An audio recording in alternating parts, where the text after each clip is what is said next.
អ្នករាល់គ្នា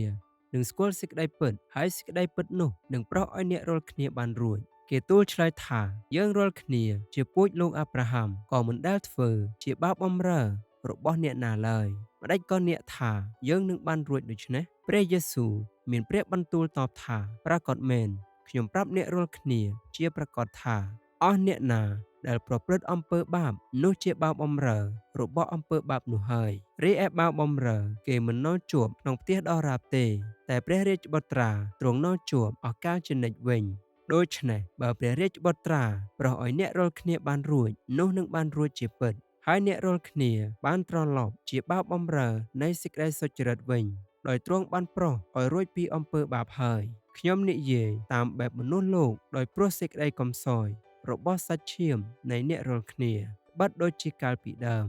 អ្នករាល់គ្នាបានប្រគល់អវយវៈទាំងប៉ុន្មានទៅបម្រើសេចក្តីស្មោកគ្រោកនិងសេចក្តីទទឹងច្បាប់កាន់តែច្រើនឡើងយ៉ាងណាឥឡូវនេះដោយអ្នករាល់គ្នាប្រគល់អវយវៈទាំងអស់នោះទៅបម្រើសេចក្តីសុចរិតវិញប្រយោជន៍ឲ្យបានបរិសុទ្ធយ៉ាងនោះដែរពីព្រោះកាលពីដើមដែលនៅជាបាបបំរើរបស់អំពើបាបនោះអ្នករាល់គ្នា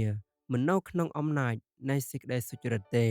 កាលនោះអ្នករាល់គ្នាបានផលអ្វីខ្លះក្នុងអំពើដែលឥឡូវនេះអ្នករាល់គ្នាអៀនខ្មាស់វិញបទីបំផុតនៃអំពើទាំងនោះជាសេចក្តីស្លាប់តែឥឡូវនេះដែលព្រះបានប្រោសឲ្យរួចពីបាបហើយអ្នករាល់គ្នាបានត្រឡប់ជាបាបបំរើដល់ទ្រង់នោះអ្នករាល់គ្នាបានផលខាងឯសេចក្តីបរិសុទ្ធវិញហើយទីបំផុតនៃអំពើទាំងនោះគឺជាជីវិតអស់កលជានិច្ចផងបិទឈ្នួលរបស់អំពើបាបនោះជាសេចក្តីស្លាប់តែអំណោយទាននៃព្រះវិញគឺជាជីវិតដ៏នៅអស់កលជានិច្ចដោយព្រះគ្រីស្ទយេស៊ូវជាព្រះអង្គម្ចាស់នៃយើងរាល់គ្នាព្រះគ្រីស្ទបានប្រោសយើងឲ្យរួចហើយដូច្នេះចូលអ្នករាល់គ្នាឈរឲ្យមុំមួនក្នុងសេរីភាពនោះចុះកុំឲ្យត្រូវជាប់ចំណងជាបាបបំរើទៀតឡើយ